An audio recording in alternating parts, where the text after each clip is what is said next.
So that way you can kind of learn about where he came from, who he was as a person, because getting into the music, I've now been doing this now for 20 years professionally and playing the music of the 1920s, 30s, and 40s. And when I first got into this music, back when I was a teenager, I heard a band here at the Bix Jazz Festival called the New Wolverine Jazz Orchestra from Sydney, Australia. And I heard the music and I knew who Bix was, but not too much. And then they played a song by the Jean Goldkette Orchestra called I'm Gonna Meet My Sweetie Now. And as soon as I heard that song, it's just like all these light bulbs went off and it was incredible. Like, oh my gosh, this is the music I want to play for the rest of my life. So as I got into the music, I started realizing, well, it's the musicians that bring it to life as well as the composers and the arrangers. But who are these musicians as people? Like when they're not playing music, what do they do? And so I thought, I should start doing some research on Jean Goldkette, see what I can find out about him. So over the course of the last 20 some years now, I have been finding out a lot of information about Gene's life. And it's kind of been a mystery because he's this musician that you don't hear too much about. Of course, you hear about Bix and Chauncey Morehouse and Frank Trumbauer and Don Murray, all these great guys that played for him. But he was the guy that was in the office making all the bookings and taking care of the band, sometimes 25 bands under his own name there.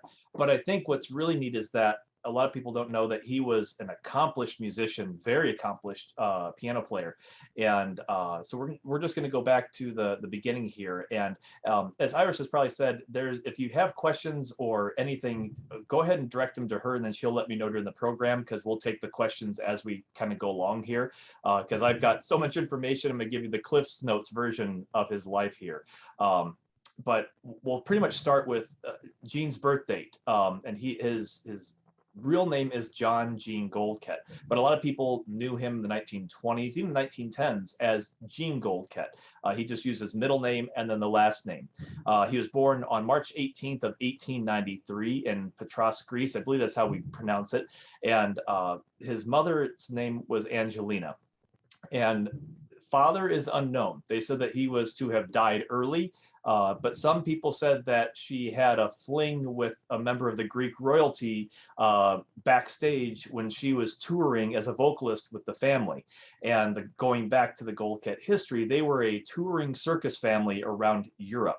A lot of people thought that they kind of led a gypsy lifestyle because they were always going from one location to the next, not having like a steady location living there. They were constantly moving, sometimes even changing identification, whatever, to avoid people or to avoid different things there. But as time went on with their lives, Jean was born in 1893. There are documents online that'll say 1899 and he was born in France. Over research through Anthony Baldwin and Alan Crevor, who is the grandnephew of Jean Goldkette, and myself, we've all come to the conclusion that he was born March 18th, 1893. And that's even from family documentation that was out there. When Jean was growing up with his mother Angelina, he was a part of the touring circus family as well. She met a Russian journalist by the name of John Polyakov, and this is the early 1900s that she had met him. And as time went on, they got married. So this became Jean's stepfather. So now Angelina was starting to settle down. Jean attended the Moscow Conservatory of Music in about 1907, 1908. And if you don't know about this conservatory, it was, and I think it's still one of the most prestigious conservatories in all the world. I believe they only accept 100 or 200 musicians and artists for the application process out of the thousands that apply. And at the age of roughly, I think he was about 15, 16, roughly there, he was accepted into this school. And it just showed what type of talent he had to play piano. And so he's attending the conservatory. Well, about 1910, things are starting to get a little bit dicey in Russia. And so the family had already started coming over to the States because they were realizing that there was going to be a lot more opportunities here in the United States than what they were having in Europe. And so at that point, John Polyakov was going to send Angelina and Jean here to the States to already be with family and relatives that had come over. And so they actually disguised themselves. Angelina was kind of like an older lady, and they dressed Jean up kind of as an older man to make it out safely because they were just fleeing the country, just trying to get out and save their lives there. John Poliakoff came later on, but since he was a journalist, he was having to stay back, and it would be they really take notice to it if he left with the family that something's not right here. So he stayed back, got his wife and stepson out of there. So this is where everything comes into play today, which is exciting. The family made their roots in Marshall County, and it was like Mina and Aline, who were Jean's aunts. Those were the sisters of Angelina. And then you had Franconi and Baptiste, who were his uncles. They all came to the Plymouth area, to Marshall County, and they had their farm that they had. And so you have to imagine Jean coming from Europe, all of a sudden coming to Indiana and living on a house on a hill on a farm. I mean, this was a big culture shock for him. And so as I've been trying to do research, and I visited Plymouth, this is going back probably a good 15 years now, and performed in Plymouth with my band doing the Goldkette music. I tried to do as much research as I could do at the Marshall County Historical Society. And if you haven't been there, I would recommend going there because they do have a lot of items pertaining to the Goldkette family. I believe, as well as including the key to the Greystone Ballroom, which that just floored me when I saw it. But the history of the Goldkette family is rich in Marshall County, and it's somebody that I feel a lot of people don't know about, but they should learn more about because of what he did for music and his name in general. So as the family, I'm going to start sharing a screen here in a second and kind of go back and forth here to show you some pictures that I've got. The address of where the farm was at was kind of up in the air until I saw a picture of Franconi and Baptiste, who were acrobats in the circus. And so when they came here to the States, they were a part of vaudeville doing their show here. And as they were doing their acts, one of the acts was, I believe, Franconi walking downstairs on his head. He was upside down and he'd walk down the stairs like that. I'm like, how do you do that? But this family was very talented. So as I'm looking at this advertisement, they have their address on there. So I'm gonna do a share screen here so everybody can see what that looks like. So here's the advertisement that I saw of Baptiste and Franconi. It says, Residence Baptiste and Franconi Farm, RFD Box 43, Rural Route 8, Plymouth, Indiana, USA. So not sure where that would be at today, but you're looking at something that would have been about 1910, 1911 for them advertising where the family farm was at. And so I'm gonna leave it up here just for another second. So these are the two brothers. And what they could do there with their acrobats was phenomenal. And again, I've spent time with Alan Crevor, who is the grandnephew of Jean Goldkette, and I've gone through the Goldkette archives, looking at photos of the family and the history. And it's amazing how this family was such a group of entertainers and how talented they were at what they could do. So that's, again, Baptiste and Franconi here. As time went on, it was about, trying to think here, trying to get all my dates straight for you there too. As they were in the Plymouth area, Jean was making himself known because he's wanting to play. He had just come from Moscow Conservatory. He doesn't have too many opportunities to play so far in the United States. So as I was doing research in Marshall County, I actually came across an article, and I'm going to show you the photocopies of the scans that I got from January of 1977, and it is actually from the Marshall County Historical Society Quarterly. And so I found this and like, oh my gosh, because inside of it, it actually says The Goldkette Story by Francis Hewitt.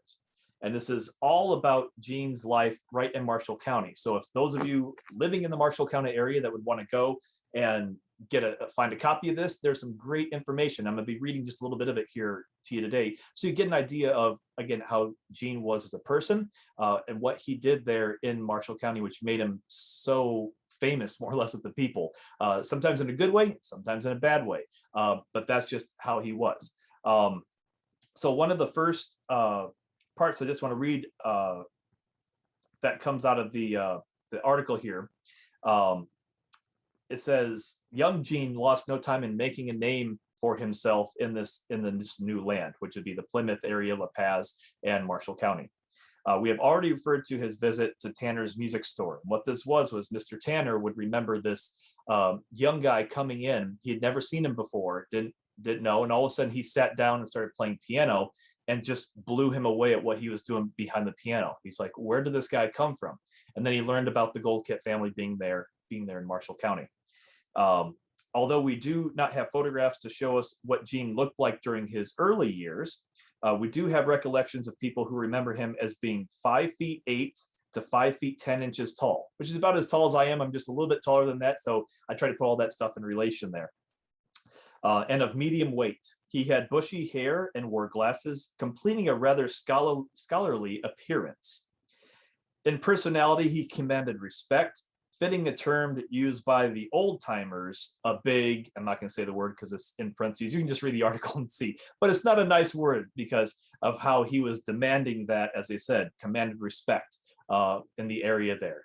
It was just, again, where he was coming from and the type of family. It's there's a drummer that I know from research, Buddy Rich, same exact way, is that he commanded respect and sometimes wasn't the nicest person on the bandstand, but there are good stories about him as well, but there's a lot of bad ones too, unfortunately. So as it continues on there, people would frequently see Jean walking from the farm to visit the Sherlin family and play piano duets with Des, later Mrs. Charles Sheets. And if any of these names ring a bell to you, that'd be great. As he got to know the area, he ventured farther, going to South Bend, where he became acquainted with the Ebbel brothers through their music store. And so the Ebbel brothers wrote the Notre Dame Victory March, as doing some research on them as well. So as doing research, I'm like, okay, Jean's walking. I don't think at this point they had like really big forms of transportation. That's kind of a hike getting from Plymouth to South Bend. And so he had to have some way of getting there. If not, if he was walking, that'd be a long day's walk. And yeah, but I can imagine him doing something like that if it meant playing pianos and becoming familiar with that famous music store there. So what that store looked like, I'm gonna go back to this here. I'm gonna go on to the next one. Okay, here we go. So here is the Ebbel Brothers music store. It was 4 floors as it shows there. So that's the main entrance that Jean would walk into. And when he would go into the store there, they would recognize him right away. And he would play piano for hours and then boom, he'd be walking back home. They remember him being the same way. I think there's a story I have in my research in the top shelf behind me that you'll see here in a second is going to be all Goldkette research. And they said he'd walk in and just same thing, command respect, and would just play the pianos. And so about 15 years ago, I found a Victrola that says Ebbel Brothers Music Store, and the date of it would date to about the time that Jean was going to the store here. So it's neat knowing I have a Victrola that actually was at the store when Jean was playing there. It was pretty neat. So as time went on, and Jean's going up to the Ebbel Brothers store, playing piano, making a name for himself, he's realizing that he has to go to Chicago and start learning to play more, because that's where a lot of music was happening. There wasn't a lot happening in Plymouth. There wasn't a lot happening in La Paz, and that's why he went to South Bend. Once he learned about South Bend, and hey, go to Chicago. That's where it's just booming with music. Then he went there, and he was playing in Nickelodeons there. He was going with his Uncle George Goldkette to Chicago as well. And that was kind of a mystery, is like, is this Uncle George real or is that Jean? And Uncle George is a real person, and about 3 years ago I was in California and found George Goldkette's grave, and he wrote the song In the Harbor of My Dreams. And so that's how I knew that this was a real person. There's his grave. Okay, all of that is now factually correct there. If some people don't know what Jean Goldkette looks like, I do have the picture I should have held up right at the beginning there. So this is who we're talking about, and try to get it without a reflection on there. You kind of see my reflection there. So this is Jean Goldkette. So you can see with the round glasses there, and this is 1920, about 1924 this photo was taken, but this one's a signed photo I have from 1925. And but yeah, that's who we're talking about right here, is this gentleman right there. So as I said, there's not too many photos of Jean in the early days. So as he's going to the Ebbel Brothers store and then making his way to Chicago, he is starting to make a name for himself at this point. And so as time is going on here, Jean is fortunately able to make a piano roll. And when he makes the piano roll, this is his first recording in the United States, and pretty much first recording ever. And I believe this is 1916. So he would be 23 years old at this time. And I actually have the piano roll kind of right above my shoulder right there, if I can point right. That's it right there. So it's called La Cidacion, and it's a tango. And I don't think there's a recording of it on YouTube yet. I do have a CD recording that that somebody had made from a player piano, so I should post that on there so everybody can listen to it there. But I'm gonna do another share screen here so everybody can see what Gene looked like. This is, I think the photo is like 1914 roughly. So here's what Gene looked like about 1914, 1915. I know this is a rough photo, but they don't have nice digital photos like we have today. So this is what Jean Goldkette looked like. There's the bushy hair that they talked about. Again, 5'8" to 5'10", and this is a great photo. Now, the advertisement I'm going to show you here, this is the advertisement advertising the piano roll. You'll now get to see this photo a lot cleaner of Jean Goldkette. So let me do that here for you so you can see what he looked like. And again, I always have to thank the members of the Goldkette family for a lot of these photos. Because again, I spent a couple days with them scanning in items. This goes way back when I had just basic scanning techniques to do this. But this is what the advertisement looked like from 1916 for the piano roll, called La Cidacion. The original composition by Nocetti, played by Jean Goldkette. Only 50 cents back then. Oh my goodness. And as it says at the top there, Imperial hand-played records for March. And so there's Jean Goldkette. That is the same photo that I just showed you, but you don't have all the pixelation. And that's what he looks like. So even by then, he was already going as Jean Goldkette in 1916. So as I said, I'll try to post this on YouTube, and if I can get it on there, I'll share it with Iris at the Historical Society. Then she can let people know where the link is at. You can go on and enjoy the recording there. But that's Jean Goldkette, and this is who we're talking about, the great piano player and somebody who Marshall County should be very proud of, having come from their area there and having the family stay there. All right, so as time marches on, Jean Goldkette is starting to make a name for himself. And as I said, he's trying to find places to play. He's already gone to South Bend. He's gone to Chicago. When he's in Chicago performing, there's a gentleman from the Detroit Athletic Club that comes up to him when he's at one of his performances and says, "We need somebody of your caliber and your talent to come to Detroit and play at the Detroit Athletic Club. Are you willing to do so?"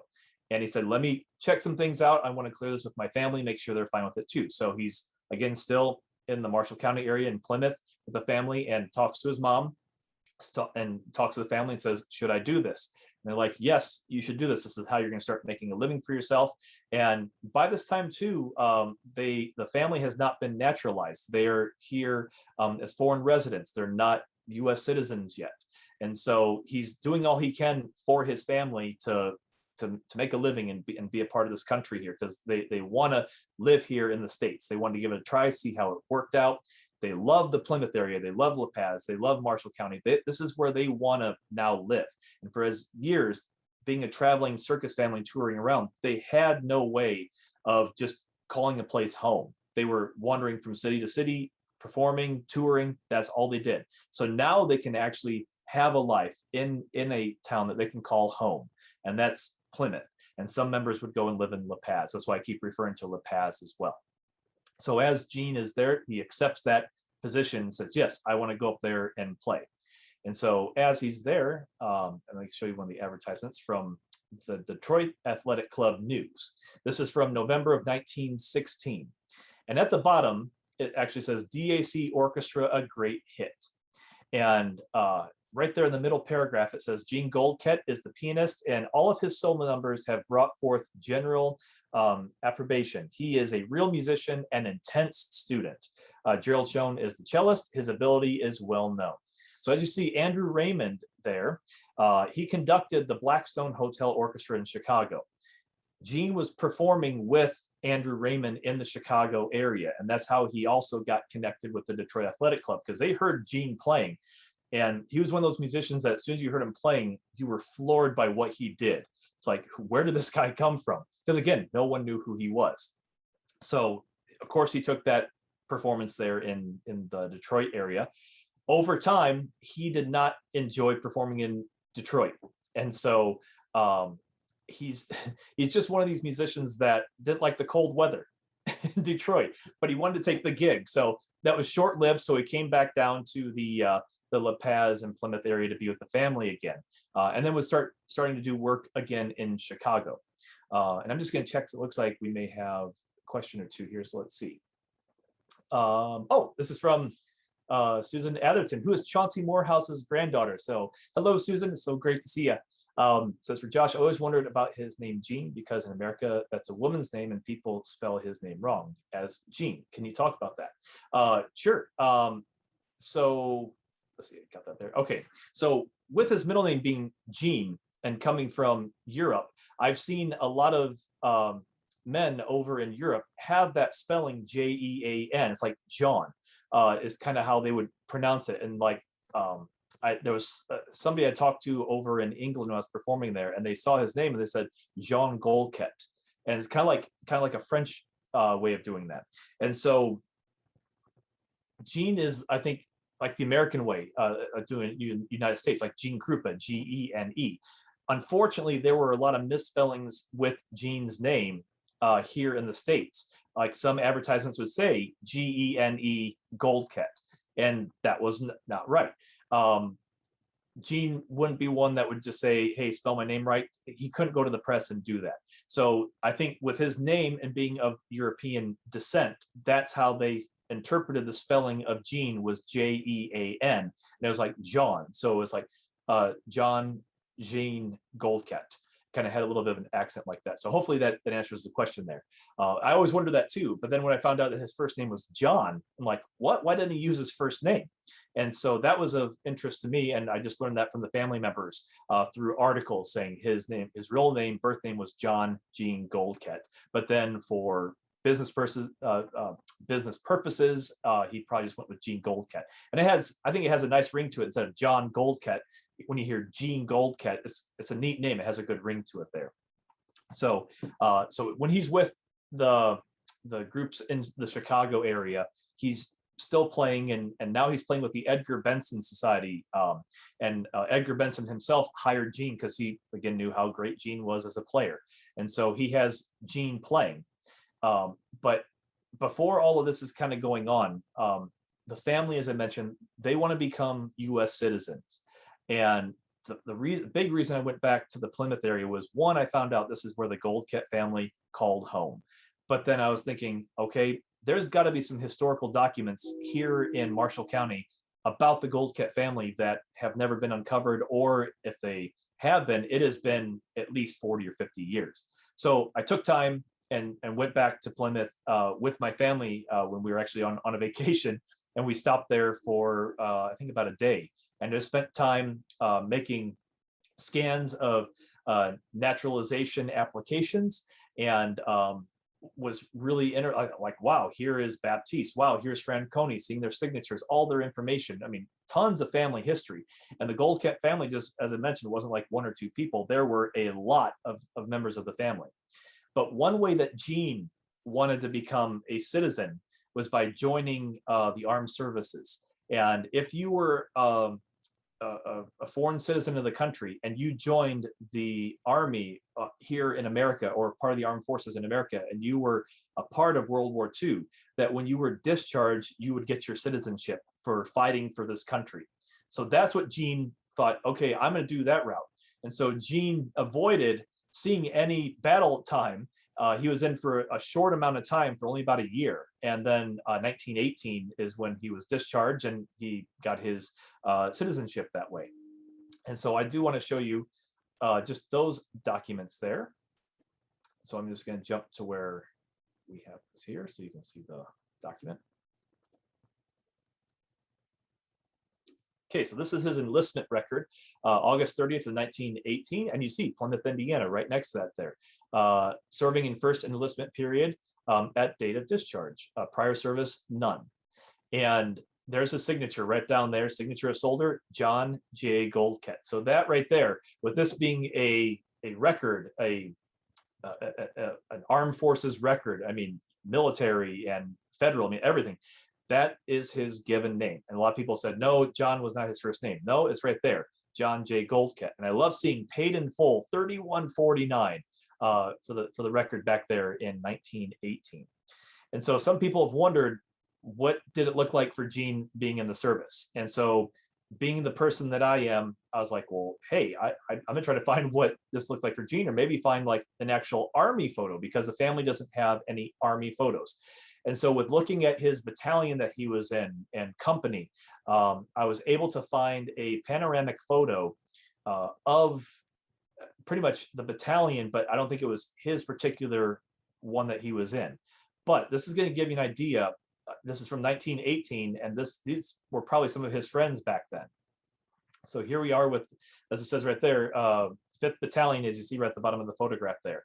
I thought the gentleman like right in the middle that you see in the photo smiling like that, that looked like Jean Goldkette to me whenever I first saw the photo. I'm probably wrong with that, but with how he's standing, I mean, I can't tell his height or anything, but that's why I scanned this particular version of the photo, because I'm like, boy, that looks like Jean to me. But I really don't have any photos of Jean smiling. But again, if it is, then I've uncovered a photo of Jean Goldkette, which is really exciting. But this at least gives you an idea of what it looked like for Jean when he was in the service. I mean, he was in full military uniform, doing everything that all the soldiers were doing at that time there. So again, I think it's pretty cool like that. So I do have his honorable discharge from the United States Army that I do want to show you as well. So then you can see what that looks like here. So these are his discharge papers. And it was April of 1919, April 21st. So he wasn't in, as I said, for a long time. But yeah, he was able to get his citizenship this way without seeing any battles or anything. And this gives all the information you can see right there. Said John J. Goldkette, born Patras, Greece. I mean, it's right there. Enlisted when he was 25 and a half years old as a musician that he enlisted as. And there's his height. They had 5'6", and it looks like a quarter there. Blue eyes, brown hair. Looks like muddy complexion is what they have for him. And it was given under the hand at Camp Dodge, Iowa, which that's by Des Moines, which is about 2.5 hours west of where I'm at here in Davenport. So my family and I made the trip to Camp Dodge, and we were seeing what it was like. I mean, it's way different, but they did have a museum there, and I was able to see what it was like when Jean was at that camp there in 1918. And so some really neat information. And I took my panoramic photo, and they wanted to buy it from me, but I said, unfortunately, no, this may be a musician. I can't sell it just yet.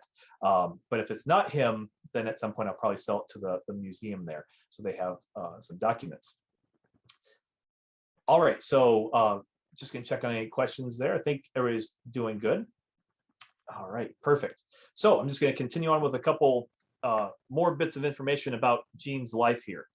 Okay, so if you're looking for more information about Jean Goldkette, yeah, ruddy complexion, yeah, I think it said ruddy, yeah, but back then, when they were even coming through Ellis Island and coming through New York Harbor, they were actually spelling the Goldkette name wrong, even on some of their certificates, with how they were talking and how the person was spelling it. So they may have said muddy, then put ruddy or something. It's so weird how I see all these vintage documents and some of the spellings are wrong or names are wrong.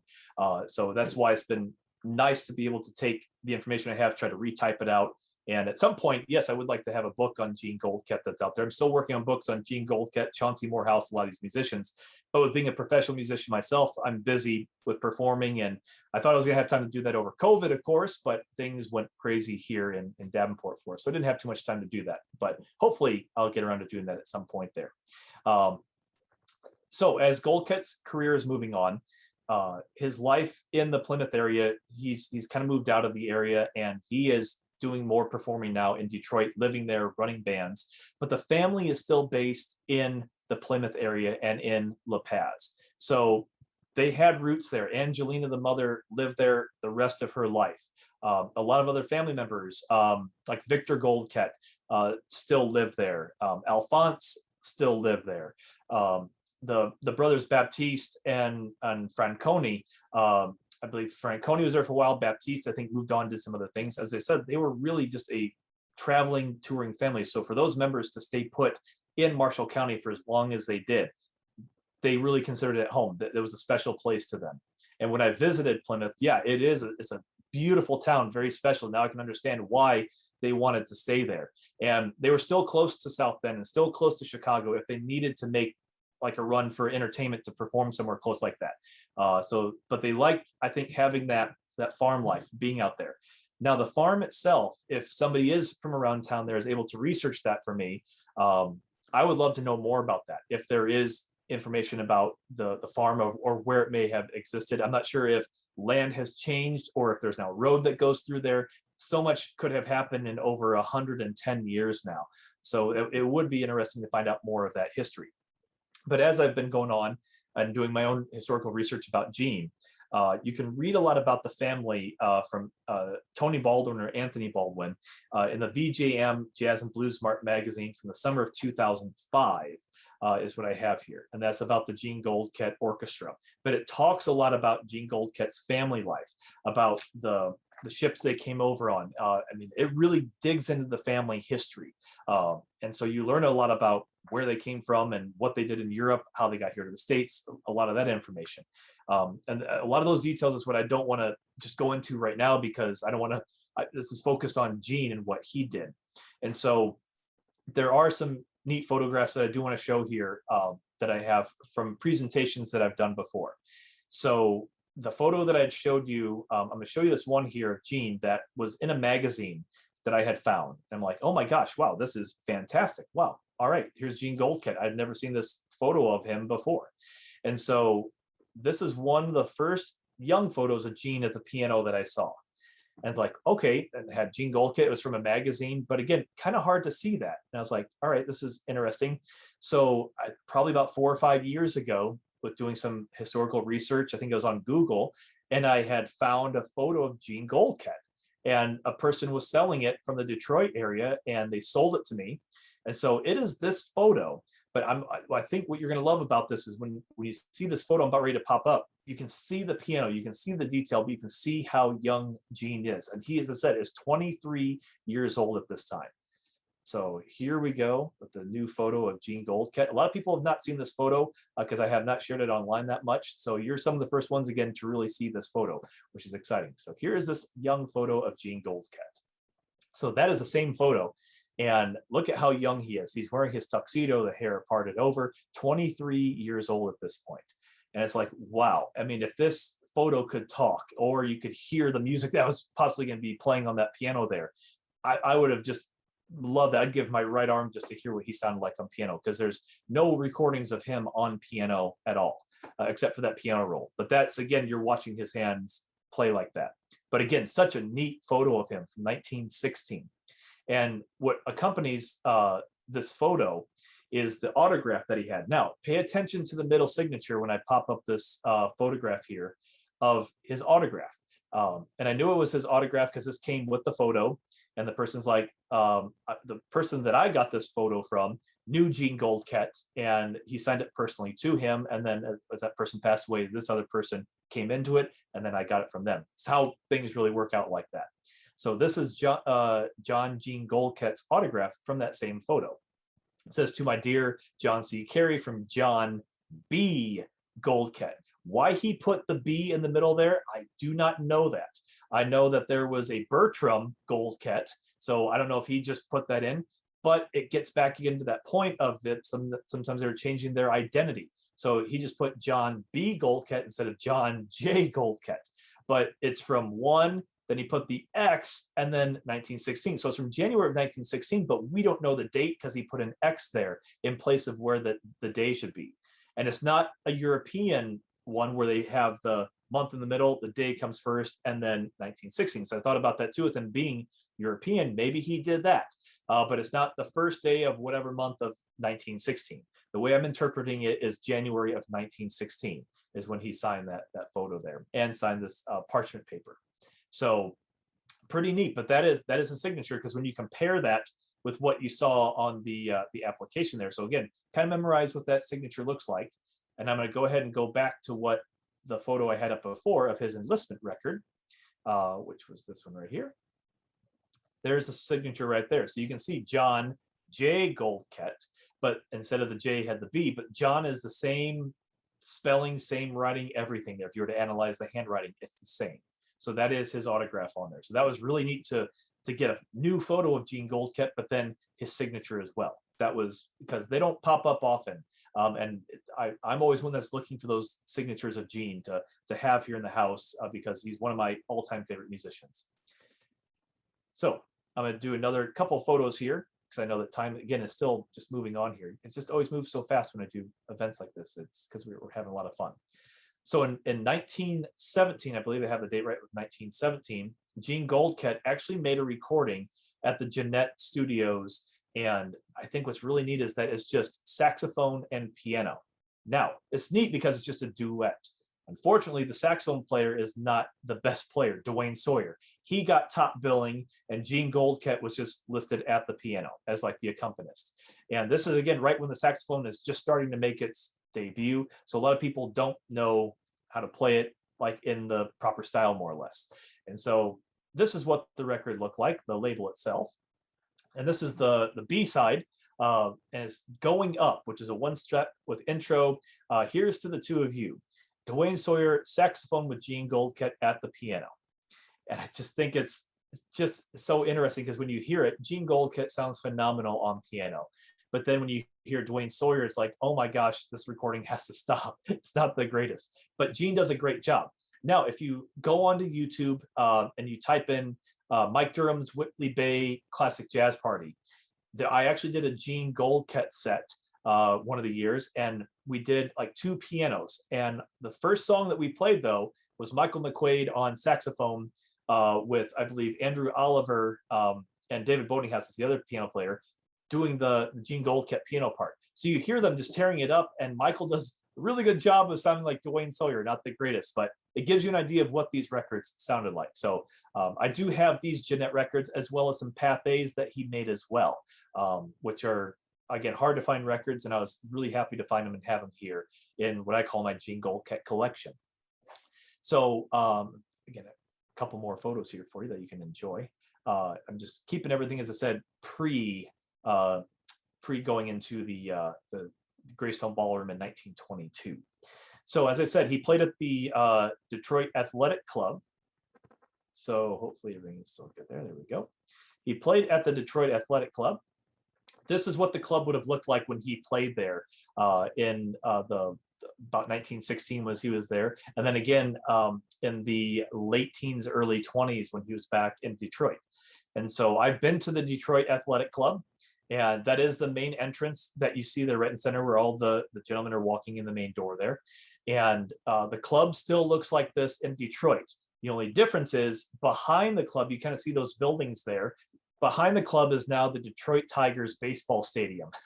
So if you're ever watching a Detroit Tigers game and you see center field, you will see the Detroit Athletic Club in the outfield outside the wall there in center field. I mean, it's beautiful seeing it. It's a beautiful building, still looks like this today. They've done a really good job of doing the upkeep. But Gene was the music director at the Detroit Athletic Club for many years, including at least 4 or 5 different ensembles playing classical music, and he would play solo piano at the club here. And this is where he got his name known in Detroit, and he was starting to form his own small groups because he was still doing some work in Chicago, but primarily being here in the Detroit area. And so a lot of people ask me the question, when did Gene finally like start his big band that a lot of us know about? That band, his first version of the Jean Goldkette Orchestra, started in 1920. So last year they celebrated the 100-year anniversary of Gene having his very first big band or orchestra. So what I'd like to show you is a picture of that group. A lot of people have never seen this photo before either. So again, you're seeing some rare photos, and I like to save them for events like this, where it's specifically talking about Jean Goldkette. So this is what Jean Goldkette's orchestra looked like in 1920. And this is at the Hotel LaSalle Roof Garden, season 1920, the Jean Goldkette Orchestra. And so you see the instrument there. This is not like your typical, like what you consider like a jazz orchestra. You have cello, and you have 2 violins, you have xylophone in the back, and then I believe that's Dwayne Sawyer sitting at the stage left up there on saxophone, and there's Gene at the piano. Again, very young, with this being 1920, he would be 27 years old at this point. So again, amazing. And just, I love seeing photos like this and seeing the background and the bandstand that they performed at. I mean, to only be dancing in there or being a part of it, being a flying wall to hear the music would have just been incredible. But this is a very rare photo. And again, this comes from the Jean Goldkette collection from Alan Crevor, who's the grandnephew again. So again, some neat photos to enjoy of Jean Goldkette here. And I think I've got one more that everybody should enjoy. Is the inside of the Detroit Athletic Club in about 1918. Now, the first records for the Jean Goldkette Orchestra were made in 1924 inside the Detroit Athletic Club. A lot of people are trying to figure out, were these made in the gymnasium or in the Pontchartrain room? My guess is, because I've been in the place, my guess is still up in the air. Because when I was in the Pontchartrain room, the acoustics would have been perfect in there. Seeing the gymnasium the way it is now, their sound would have been very boomy, and with how it's two levels open like that in the center, that sound would have just been carrying and bouncing everywhere. My guess is that they recorded inside the Pontchartrain room and not the gymnasium here. But if they had a big event, they would have been performing inside the gymnasium here, because at the time they really didn't have a stage for the band to perform on. In later years, they actually built a stage kind of in this area here for groups to come in and perform, more big bands like 30s, 40s, and 50s, and so on. But I think that Pontchartrain room is where they did a lot of their recording back in the day there. Okay, check on any more questions. So, okay, so I'm just gonna see how things are going for everybody. So, oh, great. And so this comes from Sandy Garrison, who's at the Marshall County Historical Museum, the curator there. She says, we now feature Jean in our entertainment room with picture on the wall and a sample of his music that people can hear. So that's fantastic. So now it's a chance for everybody that's watching this to get to the Marshall County Historical Society and see the Jean Goldkette exhibit there. So one of these days, I think it'd be really neat for what I do have in talking to the family. I think it'd be neat to have a neat Goldkette display in Detroit and even in Plymouth as well, because we have one about Big Spider back here in Davenport. And so I think it'd be really neat to have something like nice and grand about Jean Goldkette right there in Plymouth, because he really put a lot of people on the map with the music that he played and recorded back then. So yeah, it's again fantastic. Again, seeing everybody's comments that are popping in like this, I'm trying to watch them as they come in. So again, wonderful. And again, as you can probably tell, I'm talking very fast, trying to get through a lot of information. And yes, I do sound this excited when I'm passionate about something that I love. And Jean Goldkette was my first inspiration with music for 1920s music, going all the way back to 1998 when I heard those New Wolverines from Australia performing it.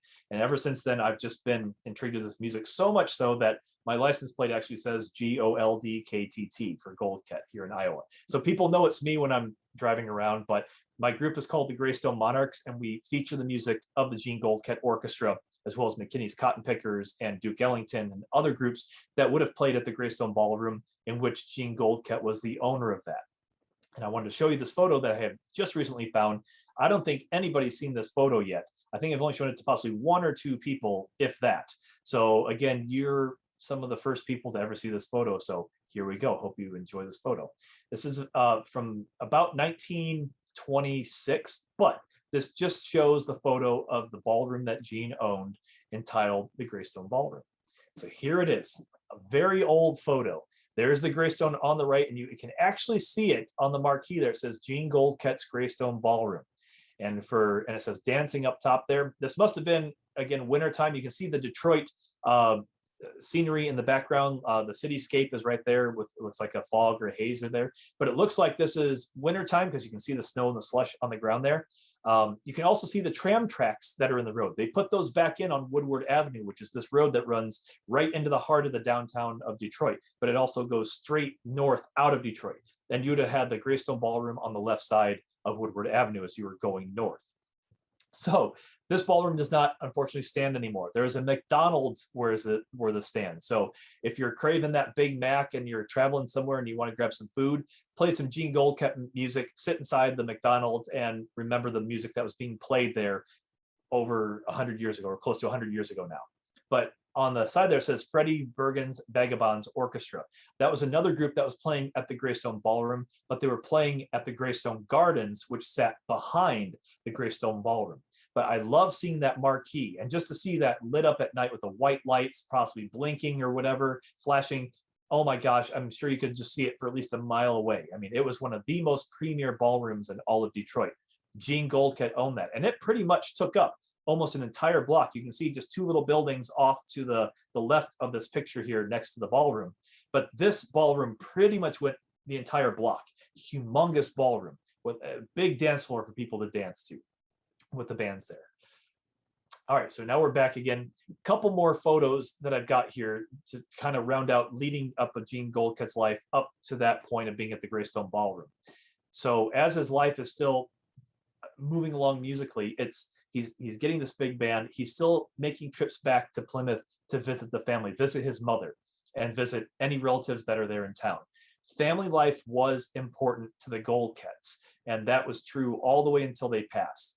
When Jean passed away in 1962 of a heart attack, it was March 24th when he passed. He was in Santa Barbara for a meeting, and he unfortunately suffered a heart attack, took a taxi to the hospital, and passed away there.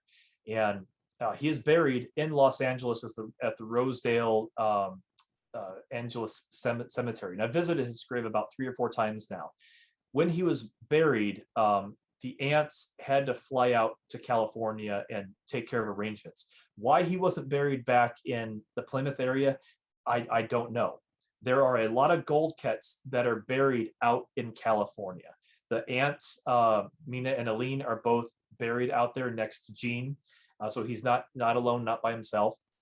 I don't know where his mother's buried at. I'm still trying to find that out as well. But there's one unmarked grave that was there. And for a long time, Jean Goldkette's grave was unmarked at this cemetery until I think Floyd Levin, who was with the American Rag back in the day, gathered enough funding to get a marker made to put on Jean Goldkette's burial spot. And so it actually says John Jean Goldkette, the Prince of Jazz. And you're probably wondering why I titled this talk John Jean Goldkette, the Prince of Jazz. Back in the 1920s, there was another band leader known as the King of Jazz, and that was the great Paul Whiteman. Well, when people were asking Goldkette, well, you have an ensemble that is better than Paul Whiteman's, why aren't you the King of Jazz? He goes, no. That title is for Paul Whiteman. He's the King of Jazz. I'm the Prince of Jazz. So he wanted to take that lesser title because Paul Whiteman is already the King of Jazz.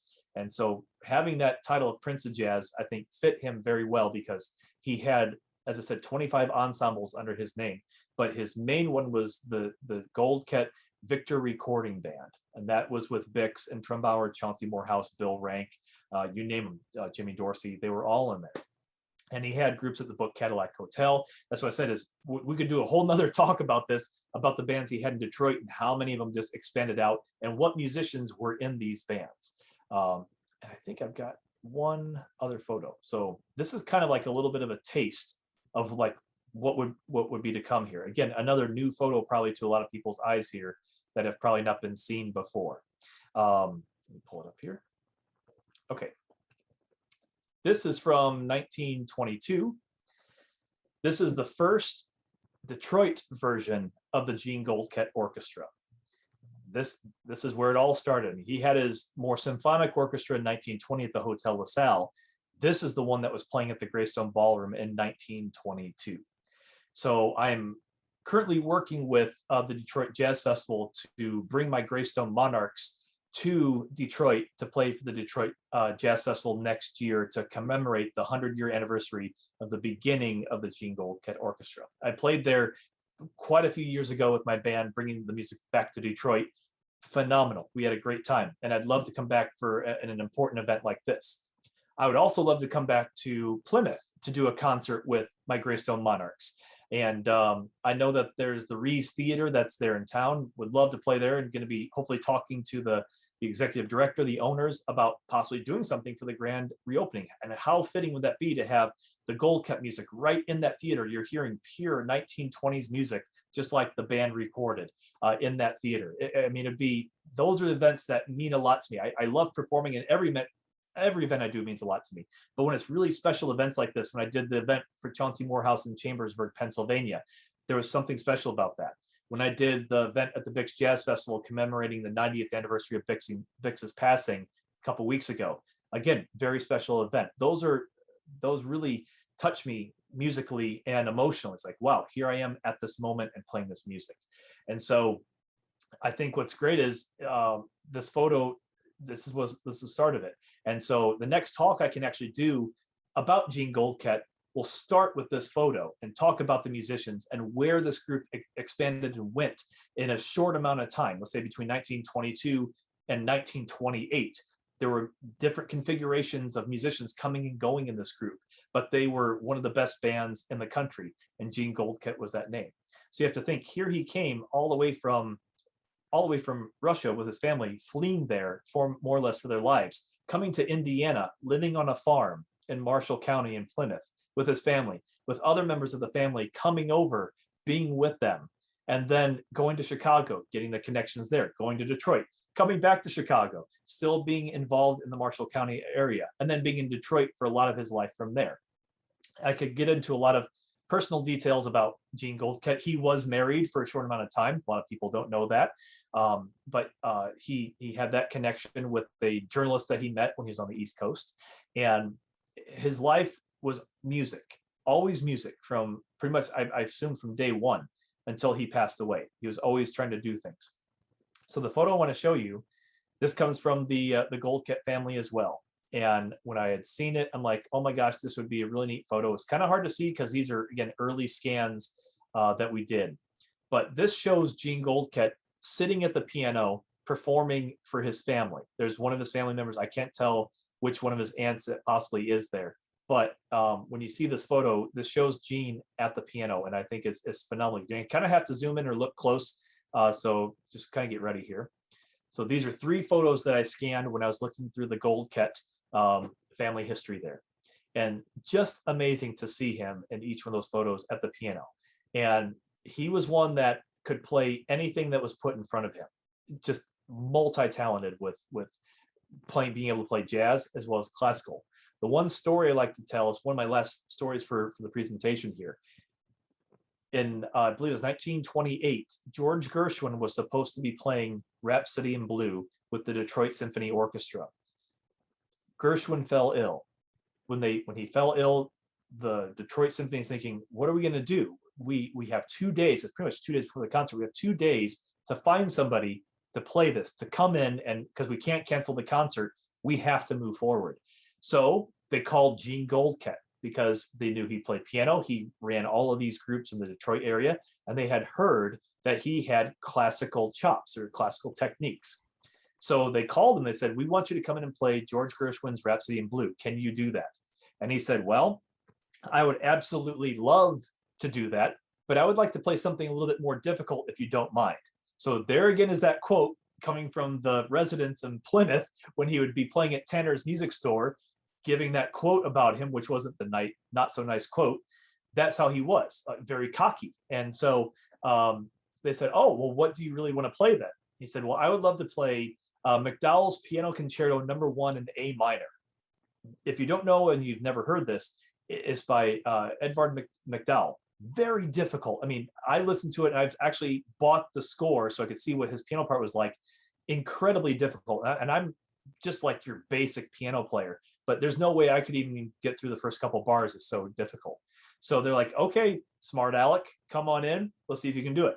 So he went in and played that and received standing ovations from the audience after he did the concert. The next day, the papers in Detroit were the Detroit Free Press, a bunch of them were writing rave reviews about him. Oh my gosh, this guy can play jazz music, but he can play classical. And at that point, he established himself in Detroit as being one of these phenomenal piano players that could cross genres between jazz and classical. But word of this got back to the Plymouth area, and anytime that Jean would be coming home, they would try to get it in the paper if they could, saying, hey, Jean Goldkette is coming back to Plymouth. Come out and say hi or come greet him, and let's give him a big, warm welcoming back home again. Because as I said, he'd come home to visit his mom, visit the family.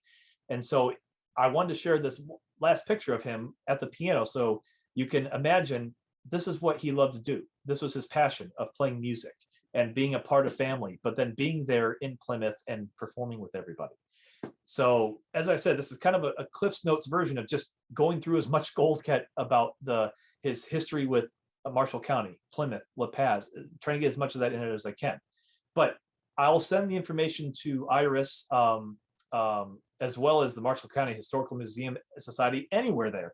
To you can read these articles that Francis Hewitt wrote back in 1977 about Jean Goldkette. There's some really neat information about there that I didn't want to just dig deep and just read from the article. I wanted to tell you about things that I've learned about him through my research, photographs that I've had describing those. But if everybody's enjoyed this, I mean, please let Iris know. And if we'd like to do another one of these at some point down the line, it would focus more on Jean Goldkette, the musician in Detroit, and the bands that he created and led at that time.